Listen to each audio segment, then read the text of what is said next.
Hello बच्चों, चलिए आज का हमारा प्रश्न है 1 + x⁻43 के प्रसार में 2r+1वें और r+2वें पदों के गुणांक बराबर है तो r का मान है। हमें यहाँ से r का मान ज्ञात करना है। यह है हमारे पास एक वैकल्पिक प्रश्न है। तो यहाँ से इस प्रश्न को करने हेतु हमारे पास यहाँ से हमारी मुख्य अवधारणा कार्य करेगी। मुख्य अवधारणा यहाँ से हम लेंगे, यदि हमें आरवा पद ज्ञात करना हो तो TR+1 बराबर हमारे पास लिखा जा सकता है NCRX। यहाँ से पहला पद यदि, और यह आर ए की घात आएगा हमारे पास यहाँ से आर, और यहाँ पर आएगा बी की घात n-r, और यह ए व बी है हमारे पास। यहाँ से a+b की घात n के प्रसार में हमने लिखा है। a+b की घात n के प्रसार में जो आरवा पद लिखा जाता है वह आता है TR+1, जो कि NCR a की घात r b की घात n-r के बराबर होता है।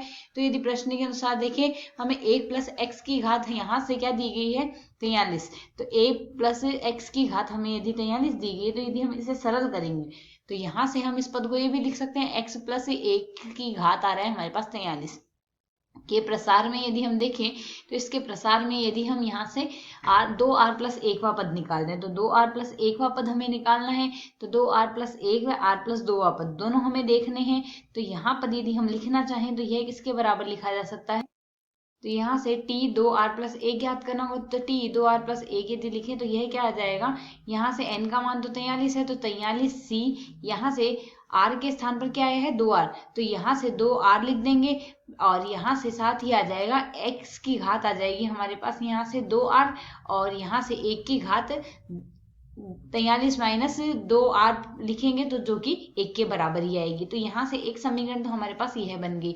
इसी प्रकार r+2 पद है, तो यहाँ से TR+2 लिखेंगे तो TR+2 का अर्थ क्या हुआ, यहाँ से लिखा जाएगा TR+1 आएगा। इसे यदि हम सरल करेंगे यह आ जाएगा 43c r+1 गुणा में x की घात r+1 आएगा। यह हमारे पास यहाँ से समीकरण 2 आएगी।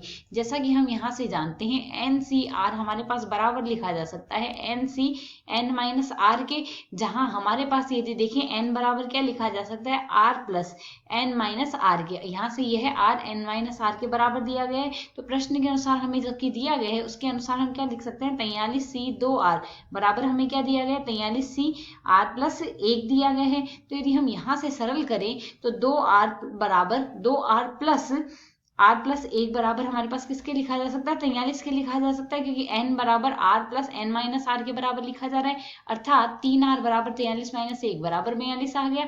तो r बराबर 42/3 अर्थात 14, r का मान 14 आ गया। अब यदि विकल्पों से तुलना करें, हमें r का ही तो मान ज्ञात करना था, r बराबर हमारे पास किसके आ गया, r बराबर 14 के आ गया, अर्थात विकल्प ए सही है। आशा है समझ आया। धन्यवाद।